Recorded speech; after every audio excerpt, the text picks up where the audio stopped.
हाथी घोड़ा पाल की जय कन्हैया लाल की। नमस्कार, आपका स्वागत है आपके खुद के YouTube चैनल पर जिसका नाम है चाचा के फैक्ट्स। मेरा नाम नितिन है। आज थोड़ी सी लोकेशन चेंज है, ये स्टूडियो नंबर 2 है जहाँ से मैं आज वीडियो बना रहा हूँ। बट यहाँ पर आपको थोड़ा सा पीछे का नॉइस, बैकग्राउंड, थोड़ा शोर हो सकता है मिले, लेकिन मेरी कोशिश यही रहेगी कि आपको कहानी के अंदर ही रखूं, आप बाहर की आवाज़ तक ना जाएं। मेरी कोशिश ये रहेगी, बाकी देखते हैं कोशिश में कितने कामयाब रहते हैं। जो लोग नए आए उन्हें बता देता हूं, मैं यहाँ से फैक्ट्स बताता हूं, ईश्वर से जुड़े चमत्कार बताता हूं, रोचक पौराणिक कथाएं बताता हूं और बात करता हूं मैं तीसरी शक्ति के उन प्रकोप के बारे में जो लोगों ने अपनी पर्सनल लाइफ में एक्सपीरियंस करे हैं। उन्हें मैं यहाँ कहानी के माध्यम से बताता हूँ। जो मैं आज आपको चमत्कार सुनाने वाला हूँ, ये अब फ़िलहाल फैमिली बनारस है, लेकिन उस समय जब इनके साथ ये सब हुआ, ये सब घटनाएं हुई, उस वक्त ये लोग महाराष्ट्र में रहते थे। ठीक है, तो कहानी को विस्तार से सुनिएगा और देखिएगा कहीं आप भी तो कुछ ऐसी गलती नहीं कर रहे जिसकी वजह से ईश्वर आपसे थोड़े नाराज़ हैं। या आप ये भी कह सकते हैं कि बहुत मेहनत करने के बाद भी किस्मत में मेरे सफलता लिखी ही नहीं है। अगर कुछ ऐसा है तो ये कहानी ज़रूर सुनिएगा। फ़िलहाल चैनल का इंट्रो, उसके बाद शुरू करता हूँ बेहतरीन चमत्कार।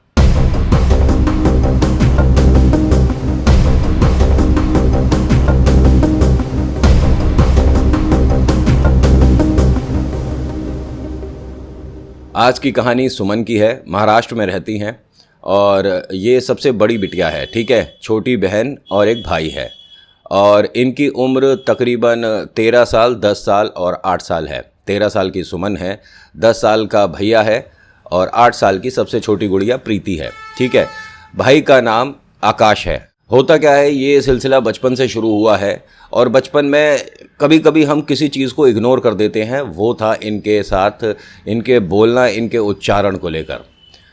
मैं इस शब्द का इस्तेमाल नहीं करना चाहता था, लेकिन इनके पापा ने बहुत फोर्स किया कि नितिन आप यही शब्द बोलिएगा, क्योंकि ये मेरी बिटिया ने 10 साल सुना है शब्द।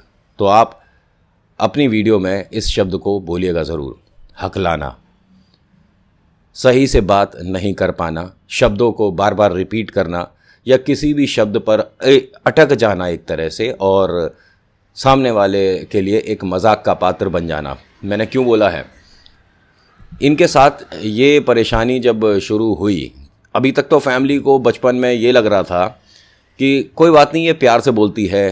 किसी शब्द को जब ये ज़्यादा बार बोलती है तो जब तक उस शब्द पे ये कॉन्फिडेंट नहीं होती है, इसका कॉन्फिडेंस नहीं आता, उस शब्द को ये बोलती नहीं है, बार बार रिपीट करती है। उन्हें ऐसा लगता था। लेकिन जो ये हकलाने वाली समस्या होती है, ये बहुत पहले से दिख जाती है, जिसे फैमिली इग्नोर कर देती है। बचपन में तो प्यारा लगता है, लेकिन जब बड़े होने लग जाते हैं तो वो सभी के लिए एक मजाक का पात्र बन जाता है। और ये मेरे साथ भी हुआ है। मैं बताऊंगा अपने बारे में भी। थोड़ा सा कहानी को आप सुन लीजिए। ये बिटिया अभी जैसे जैसे बड़ी हो रही है, वैसे वैसे इसके दोस्त ज़्यादा बनते जा रहे हैं। ऐसा नहीं है कि मतलब वो इससे बहुत ज़्यादा लगाव रखते हैं। उन्हें एक जोकर चाहिए अपनी भीड़ में, एक ऐसा जोकर जिसका मजाक उड़ाने में उन सबको बहुत मज़ा आए। इसीलिए इस बिटिया को अपने साथ रखते हैं या इसके ग्रुप में जुड़ जाते हैं। अरे ये वाला शब्द तो बोल के दिखा, अरे तेरा नाम क्या है, तू एक बार बोल के तो दिखा। ये मानिए कि इस बिटिया के दोस्त, फेक फ्रेंड्स, झूठे मित्र बहुत सारे हैं। और ये जो भैया है और जो बहना है, ये भी इसका मजाक उड़ाते हैं घर पर। माता पिता को बुरा लगता है, लेकिन वो हंसकर बात हर बार टाल देते हैं कि चलो कोई बात नहीं, बहन भाई की आपस में बात हो रही है। एक बार की बात थी, ये बिटिया 11th क्लास में थी। ठीक है, और जब घर आई तो बहुत ज़्यादा परेशान, चिंतित। पापा घर पर ही थे। साधारण से लोग हैं, मिडिल क्लास फैमिली है। पापा ने पूछा कि बिटिया क्या हुआ, क्यों परेशान है? तो उसने कहा कि पापा मैं कंपटीशन में पार्टिसिपेट नहीं कर पाई और मैं गाती अच्छा हूँ। जैसे ही उसने ये बोला कि मैं गाती अच्छा हूँ, एक तो हकलाने वाली प्रॉब्लम है, ऊपर से आप कह रहे हो कि आप गाते अच्छा हो। ठीक है, थोड़ा अजीब सा तो लग रहा होगा आपको भी सुनने में।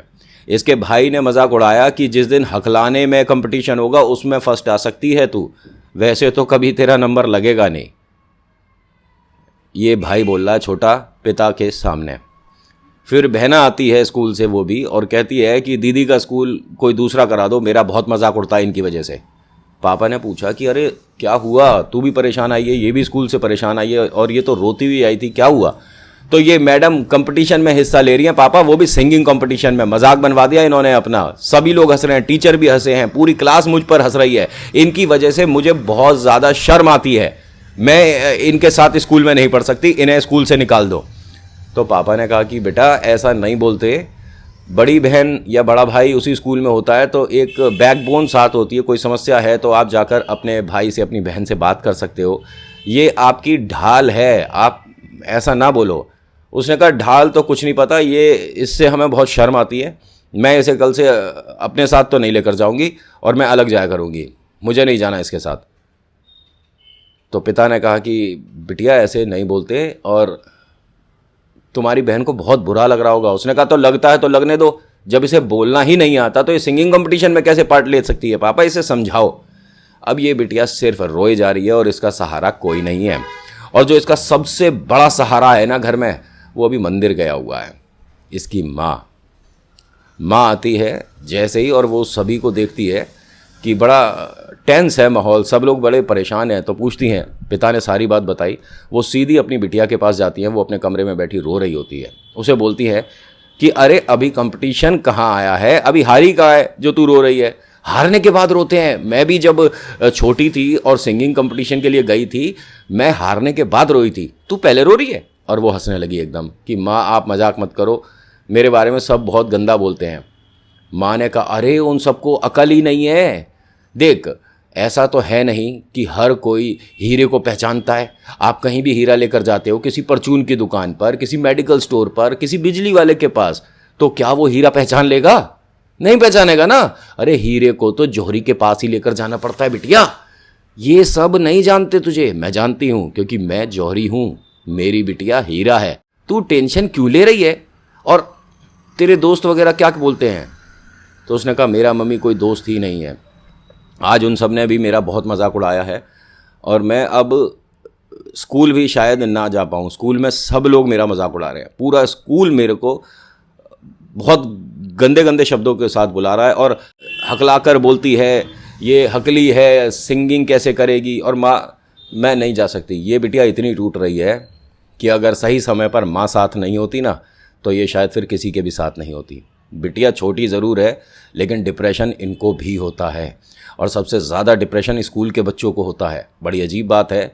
अगर बच्चों आप मेरी वीडियो देखते हो ना तो हाथ जोड़ के रिक्वेस्ट है, आप कभी डिप्रेस नहीं होना। लाइफ में हर वो काम आप कर सकते हो जो आप एक बार ठान लो, ठीक है? थोड़े हर्डल्स प्रॉब्लम्स सभी के साथ आते हैं, मेरे साथ भी आए थे, हर किसी के साथ आते हैं। कोई मैं तो खैर कुछ भी नहीं, जो बहुत बड़े बड़े सेलिब्रिटी हैं उनके साथ भी लाइफ में प्रॉब्लम्स आई हैं। बेटा आप लोग कभी टेंशन में मत आना, आपके पास बहुत स्ट्रॉन्ग एक पावर है जिसे आप सुपर पावर बोल सकते हो, वो है आपके मम्मी पापा। आपके साथ कोई भी इशू है, कोई भी प्रॉब्लम है, अपने मम्मी पापा को बताओ, जो आपके सुपर पावरफुल पापा जी हैं ना, वो सारी प्रॉब्लम जादू से दूर कर देंगे। और ये जो माँ है ना, ये हर प्रॉब्लम से आपको बाहर निकाल सकती हैं। तो कभी अपने आप को अकेला मत समझना, किसी से कम मत समझना, आप बहुत बेस्ट हो, बहुत परफेक्ट हो आप लोग।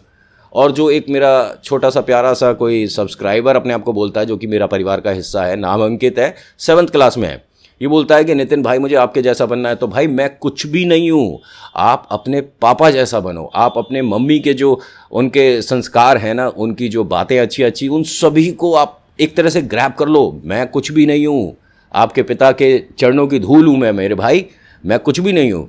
आप मुझसे बहुत आगे जाओगे, बहुत अच्छे इंसान हो आप, ठीक है? रिक्वेस्ट है मेरी, सॉरी कहानी के बीच में से मैं इधर उधर चला जाता हूँ, लेकिन बड़ा अजीब लग रहा है मुझे इस बात को सुनकर कि छोटे बच्चे डिप्रेशन में जाते हैं। आप खेलो कूदो, आपकी लाइफ बहुत ज़्यादा मज़े वाली होने वाली है, बस खुश रहो यार, ठीक है? और अपने फैमिली के साथ टच में रहो। ये जनरेशन गैप मत आने देना कभी भी कि पिताजी आप इस फ़ोन के बारे में नहीं जानते, आप पर हंसी आती है। अरे वो पिता हैं तुम्हारे, उन पर हंसी नहीं फ़क्र होना चाहिए। खैर, ये बिटिया अपने माँ से बहुत सारी बातें करती है। जो मम्मी हैं वो दोपहर में इसका फेवरेट डिश बना के देती हैं, नूडल्स बनाती हैं, और इसके मन को उस जगह से थोड़ा हटाने की कोशिश करती है। लेकिन जब हटा लेती है तभी भाई जो है वो उस पर आकर थोड़ी सी मिर्च गिर देता है। वो कैसे?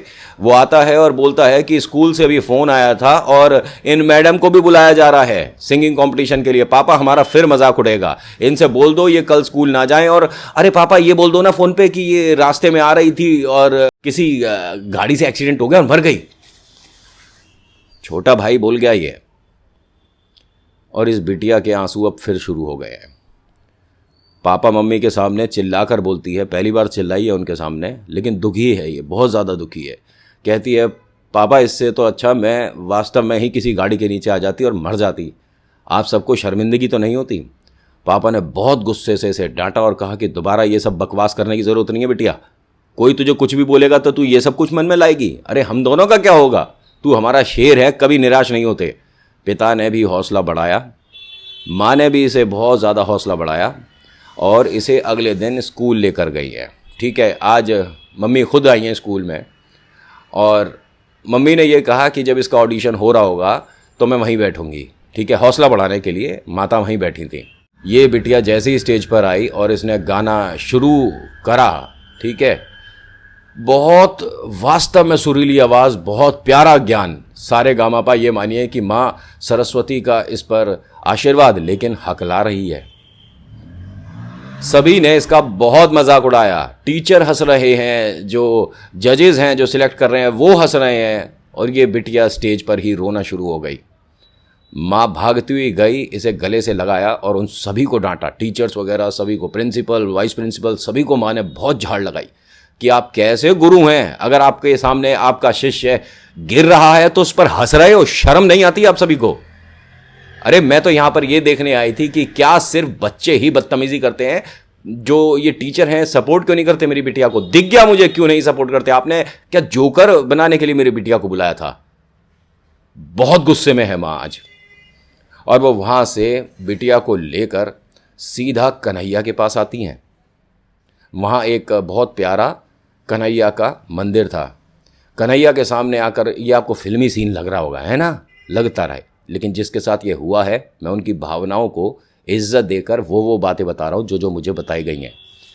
ये पहुँचती हैं कन्हैया के सामने और कहती हैं कि आज से तेरी घर में पूजा बंद, मैं आज आखिरी बार तेरे मंदिर आई हूँ, ठीक है? और आज के बाद कन्हैया ना मैं तेरी शक्ल देखूंगी ना मैं तेरा नाम लूँगी, क्योंकि मेरी बिटिया का वो मजाक उड़ रहा है जो कि मैं चाहती हूँ कि तू भी देख ले। पहले मेरी बिटिया के आंसू तेरे तक नहीं आ रहे, मेरी बिटिया का दर्द तेरे तक नहीं आ रहा, मेरी बिटिया की परेशानियां नहीं दिख रही तुझे।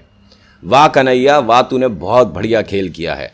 और कमाल की बात देखिए, अपनी बिटिया को बोलती हैं कि ध्यान से देख इसे, और इसके लिए कभी भी तू अब राखी नहीं खरीदेगी। ये जो बिटिया है बचपन से इसे आदत है, अपने भाई के तो राखी बांधती है, कन्हैया के भी राखी बांधती थी। ये जो तेरा भाई है सिर्फ नाम का भाई था, ये बड़े लोगों की मदद करता है, हम जैसे ऊपर इसकी नज़र नहीं पड़ती। मैं आज इसके पास आखिरी बार आई हूँ और तू भी इसको अब राखी नहीं बांधेगी। अब वहाँ पंडित जी जो हैं वो जानते हैं कि ये रोज़ आती थी और कहते हैं कि बिटिया क्यों परेशान है, क्यों लड़ रही है ईश्वर से, क्या हुआ? तो उन्होंने बताया सारी बात। तो उन्होंने कहा बस इतनी छोटी सी बात पर तुम दोनों माँ बिटिया परेशान हो रही हो। अरे कन्हैया क्या पता कोई एग्ज़ाम ले रहे हों। उन्होंने कहा बस एग्ज़ाम, इससे ज़्यादा नहीं दे सकते। आज मेरी बिटिया का पूरे स्कूल वालों ने मजाक उड़ाया है, ऐसे कैसे काम चलेगा? क्या मैं स्कूल बदलूंगी वहाँ पे ये सब नहीं होगा? तो उन्होंने कहा क्यों बदलोगे स्कूल? और अब बड़ी हो रही है बिटिया, अगले साल 2 साल में कॉलेज जाएगी, ऐसे स्कूल नहीं बदले जाते। तो उन्होंने कहा पंडित जी मैं क्या करूँ फिर? उन्होंने कन्हैया को गुस्सा होने के बजाय कन्हैया से प्रार्थना करो, हो सकता है कन्हैया तुम्हारी कोई परीक्षा ले रहे हो। उन्होंने कहा बस अगर ऐसा है तो कन्हैया सिर्फ 1 महीने की मोहलत दे रही हूँ, अगर 1 महीने में मेरी बिटिया को तुमने ठीक नहीं करा और इसे एक अच्छा मुकाम नहीं दिलाया, जबकि ये बहुत जल्दी बोल रही हैं, तो मैं बाद में वरना तुमसे बात करनी बंद कर दूंगी।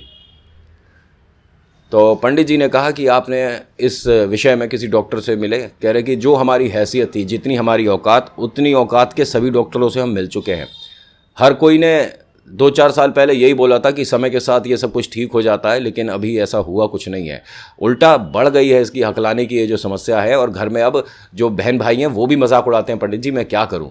पंडित जी ने कहा घर पर तो इसे सपोर्ट मिलना चाहिए, पहले आप घर का वातावरण सुधार लो, वरना बिटिया निराशा में, मतलब डिप्रेशन में जा सकती है। उन्होंने कहा ये डिप्रेस ही है, अब ये पंडित जी और माता बात कर रहे हैं और बिटिया कोने में खड़ी होकर सिर्फ कन्हैया को देख रही है और इसके आंसू नहीं रुक रहे कि कोई भी मदद नहीं करता है। जिसमें कोई कमी होती है घर में तो मदद करते ही नहीं, ईश्वर भी मदद नहीं करता और यार दोस्त तो सिर्फ उसको जोकर की तरह अपने साथ लेकर चलते हैं। बहुत परेशान है ये बिटिया।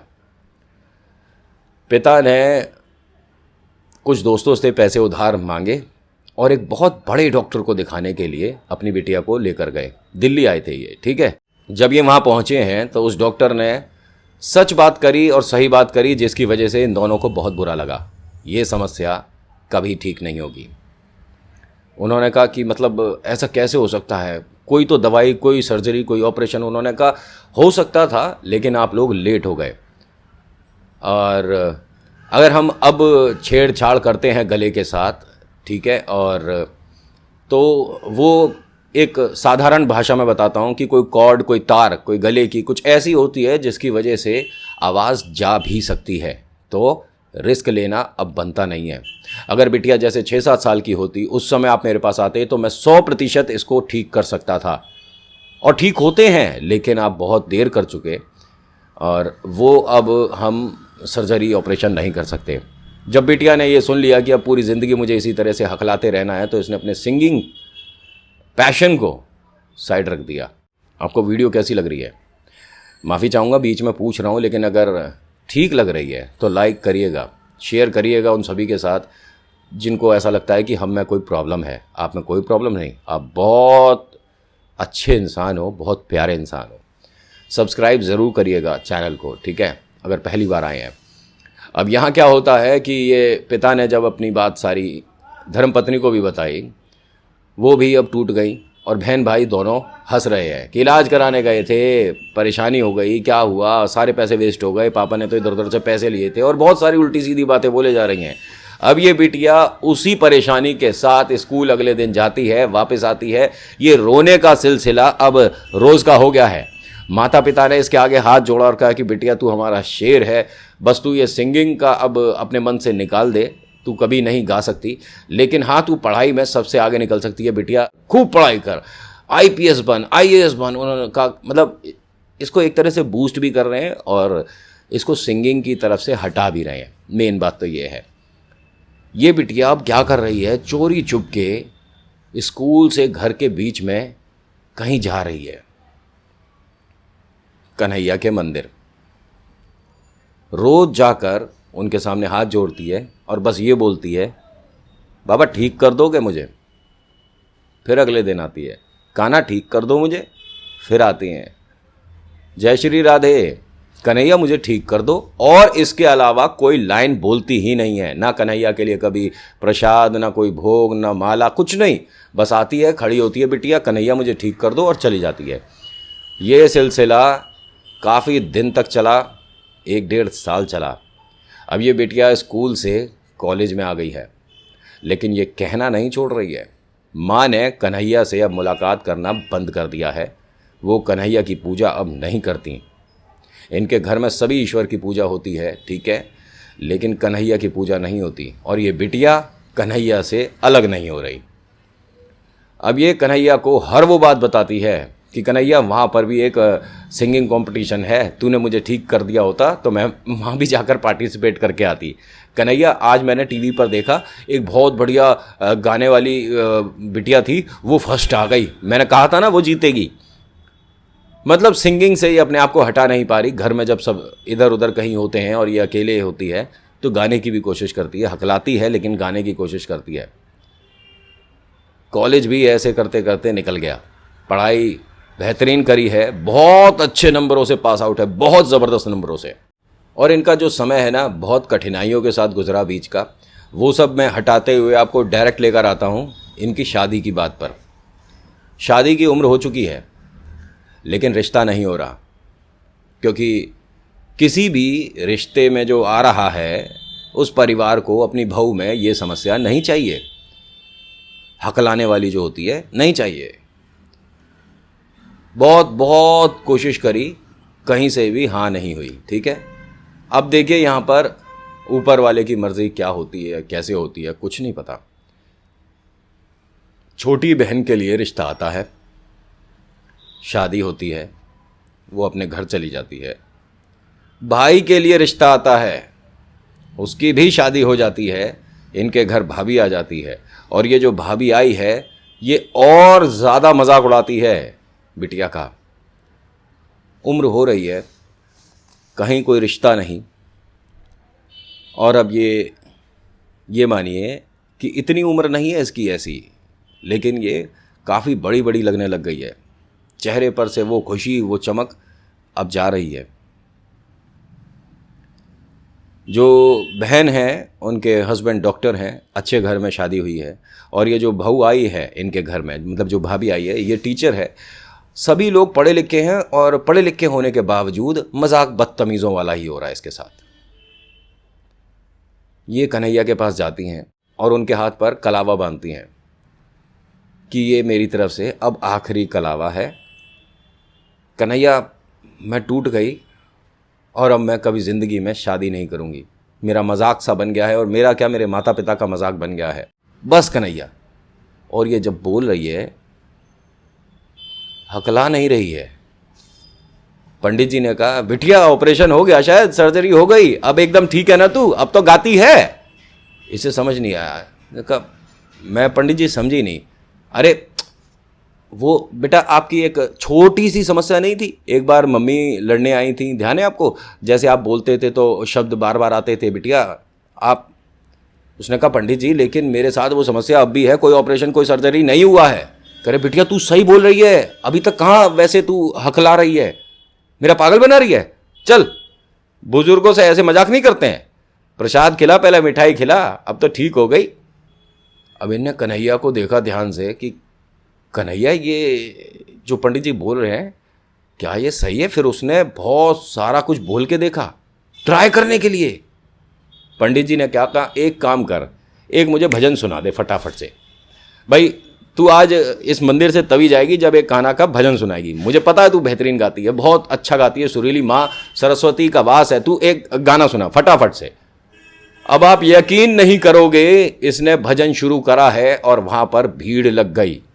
मंदिर में जितने भी लोग आए थे सब रुक गए कन्हैया के उस भजन को। मैं यहाँ से उनकी वो क्लिप भी आपको सुनाना चाहता था जो उन्होंने मुझे गाकर भेजी है, लेकिन वही कॉपीराइट इशू और बहुत सारी समस्याएं उनकी वजह से नहीं सुना पा रहा।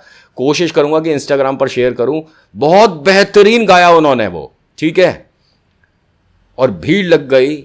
ये बात ये मानिए कि इस तरह से फैली, इनके घर पहुंची है। माता पिता घर पर थे, भाग कर आते हैं, साथ में वो भाभी भी भागती हुई आती है देखने कि ऐसा कैसे हो सकता है। और देख रहे हैं वो वास्तव में भजन गा रही है और सब लोग खुश हैं। पंडित जी ढोलक बजा रहे हैं, कुछ लोग हैं, मतलब माहौल ही बदल दिया उसने उस मंदिर का। और लोग बीच बीच में फरमाइश कर रहे हैं, बिटिया ये वाला भजन और, बिटिया ये वाला भजन और ये तो ये मानो कि कब से इसके मन में ये सब था जो आज उमड़ कर बाहर आ गया। इसने करीब 2 बजे भजन गाना शुरू करा और शाम के 7 बज गए और ये लगातार गा रही है और इतना सा भी नहीं बीच में रुक रही है। माता पिता आते हैं, देखते हैं, रोज आते हैं, गले लगाते हैं और माँ कहती है कि कन्हैया मुझसे बहुत बड़ी गलती हो गई जो मैंने तेरे ऊपर एक तरह से संदेह किया था। कन्हैया मैं ये चमत्कार पूरी दुनिया को बताऊंगी और तुझसे बड़ा जादूगर कोई नहीं हुआ। फिर बिटिया से पूछती हैं कि ये सब हुआ कैसे। उसने कहा मम्मी मुझे कुछ नहीं पता, मैं तो यहाँ पर आकर कन्हैया को आखिरी बार कलावा बांध रही थी और मैंने इनसे ये कहा था कि मैं आज के बाद आपके पास नहीं आऊँगी और मैं कभी ज़िंदगी में शादी नहीं करूँगी। और ये सब हुआ। पंडित जी ने सबसे पहले सुना है। पंडित जी कहते हैं कि इसे कान्हा का चमत्कार बोलते हैं। ये ऐसे जादूगर हैं, घर बैठे बैठे आपको कहाँ से कहाँ पहुँचा दें आप अंदाज़ा भी नहीं लगा सकते। इनकी जो बंसी है ना, जब वो बजनी शुरू होती है, सामने वाले की समस्याएं ऐसे पंख लगा के उड़ जाती हैं घर से बाहर कि क्या ही बताऊं। जय श्री राधे। अब सब लोग बहुत खुश हैं। भाभी थोड़ी चिंतित है, परेशान है, उसे अच्छा नहीं लगा कि ये ठीक हो गई। अब ये बिटिया घर आई है और इसने अपनी उस आवाज़ को आगे बरकरार करने के लिए एक गुरुजी से शिक्षा भी लेनी शुरू कर दी। मन में है और पिता ने कहा कि बिटिया तू सीख जो तुझे सीखना है, जैसा संगीत सीखना है सीख और तू परेशानी मत लियो अपने मन में। अब खर्चे की समस्या ना, मैं तेरे लिए सब कुछ करूँगा, अब जो तेरे मन में है कर। 2 महीने लगे इसे रियाज करते वक्त। इसे कहीं से ऑफ़र आ गया कि एक पार्टी है, वहाँ पर आपको गाना है, आप गाओगी? उसने कहा हाँ बिल्कुल गा दूँगी। एक प्राइवेट पार्टी थी। ऐसे करते करते एक महीने में करीब 25-26 इसके पास ऑफ़र आ गए कि आपको हमारे जगह जाकर गाना है, हमारे यहाँ गाना है, एक संगीत समारोह हो रहा है, आपको वहाँ गाना है। और ये गाते गाते गाते गाते गाते किसी ऐसे की नज़र में आ गई जो कि संगीत के जगत में बहुत बड़ा नाम है। उनका नाम लेने से मना किया है। उन्होंने एक ब्रेक दिया, चांस दिया, और आज की डेट में ये बॉलीवुड के बड़े सिंगर्स में आती हैं, जिनकी मैं कहानी आपको सुना रहा हूँ। जज बन चुकी हैं, बहुत बार आपने इन्हें टीवी पर भी देखा है, और ये अब इतनी बड़ी और बेहतरीन सिंगर बन चुकी हैं कि अब इनको बुक करना अपने फंक्शन में बहुत मुश्किल है। बहुत मुश्किल है। कन्हैया का हमेशा लॉकेट पहनती हैं, शायद आपने देखा और समझ भी गए हो कि मैं किन के बारे में बात कर रहा हूँ। और इनकी गाड़ी में भी बहुत प्यारी एक कन्हैया की मूर्ति है, वो भी सोने की। ठीक है, माँ लक्ष्मी का भी अब इन पर हाथ है, और माँ सरस्वती तो बचपन से साथ थी। और आज ये उस मुकाम पर हैं कि पूरे बॉलीवुड जगत में बेहतरीन आवाज़ों में इनका नाम शामिल है। हकलाती थीं, मजाक बनाया था उन सभी ने। और अब वो जो पुराने दोस्त थे ना, स्कूल और कॉलेज वाले, अब इंतज़ार करते हैं कि किसी तरह से इससे मिलने का एक मौका मिल जाए और हम इसके साथ एक फ़ोटो खिंचा लें और फिर सोशल मीडिया पर लगाएं और दिखाएं कि ये हमारी बचपन की दोस्त है। लेकिन उसके पास अभी वक्त नहीं है, बिज़ी है। उसे सिर्फ 2 ही काम आते हैं, गाना गाना और घर पर माता पिता और कन्हैया से बातें करना। बाकी कोई मतलब नहीं इसे। शादी अभी नहीं हुई है, लेकिन रिश्ते रोज़ आ रहे हैं। समझदार हो आप। तो खैर, आज की कहानी में इतना ही। आज की कहानी आपको कैसी लगी मुझे बताइएगा ज़रूर। अच्छी लगी तो लाइक शेयर कमेंट करिएगा, लिखिएगा जय श्री राधे, फिर आपका नाम आपकी जगह। चमत्कार होते हैं यार, भरोसा करो अपने ईश्वर पर। ठीक है, so thank you so much for watching. मेरा नाम नितिन है। मुलाकात करूंगा आपसे एक अगली वीडियो में। हर हर महादेव, जय भोलेनाथ। धन्यवाद।